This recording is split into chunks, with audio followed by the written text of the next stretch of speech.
শুভ সন্ধ্যা। Share বাজারের মূল খবর ডেইলি মার্কেট আপডেটে আপনাদের স্বাগতম। আজ ডিএসইএক্স 14.56 পয়েন্ট বা 0.30% কমে 4,869 পয়েন্টে সম্পন্ন হয়েছে। আগের কার্যদিবসের তুলনায় লেনদেন বেড়ে দাঁড়িয়েছে 385 কোটি টাকা, যা বিগত কার্যদিবসের তুলনায় 13.9% বেশি।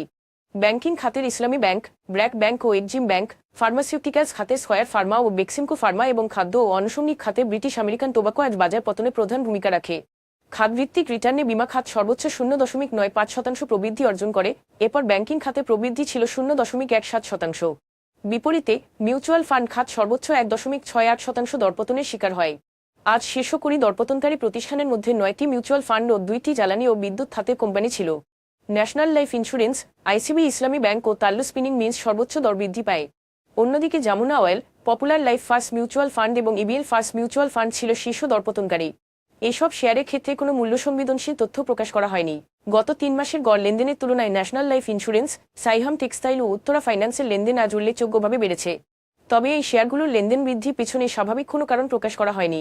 আজকের শীর্ষ দুটি সংবাদ বাংলাদেশ পরিসংখ্যান ব্যুরো বিবিএস এর সর্বশেষ তথ্যানুযায়ী চলতি বছরের অক্টোবরে বৃহৎ শিল্প উৎপাদন এলএসএম খাতে বছরের ভিত্তিতে 0.78% সংকোচন রয়েছে, যার প্রধান কারণ তৈরি পোশাক শিল্পের তীব্র মন্দা।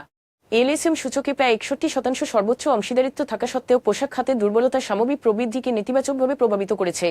তবে বিপরীতে দ্বিতীয় বৃহত্তম উপখাত টেক্সটাইল ওজন 11% একই সময় 6.43% প্রবৃদ্ধি অর্জন করে কিছুটা ইতিবাচক চিত্র তুলে ধরেছে। এই বিপরীতধর্মী ধারা একদিকে খাতটির দুর্বলতা, অন্যদিকে পুনরুদ্ধারের সম্ভাবনাকে স্পষ্ট করে তুলছে।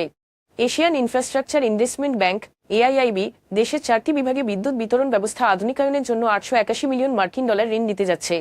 এই প্রকল্পগুলোর মাধ্যমে বাংলাদেশ পল্লী বিদ্যুতায়ন বোর্ড বিআরইবি এর আওতাভুক্ত প্রায় 1,80,00,000 গ্রাহকের জন্য বিদ্যুৎ সরবরাহের নির্ভরযোগ্যতা ও দক্ষতা বাড়ানো হবে। এই লক্ষ্যে বিদ্যুৎ বিভাগ 1,52,260 কোটি টাকার দুটি প্রকল্প প্রস্তাব করেছে, যার আওতায় প্রায় 49,500 কিলোমিটার বিতরণ লাইন নির্মাণ ও উন্নয়ন, পাশাপাশি মোট 3,447 এমভি ক্ষমতাসম্পন্ন সাবস্টেশন স্থাপন ও উন্নয়ন করা হবে।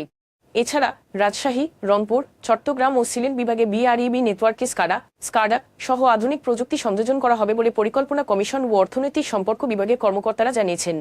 আজ এ পর্যন্তই, ধন্যবাদ।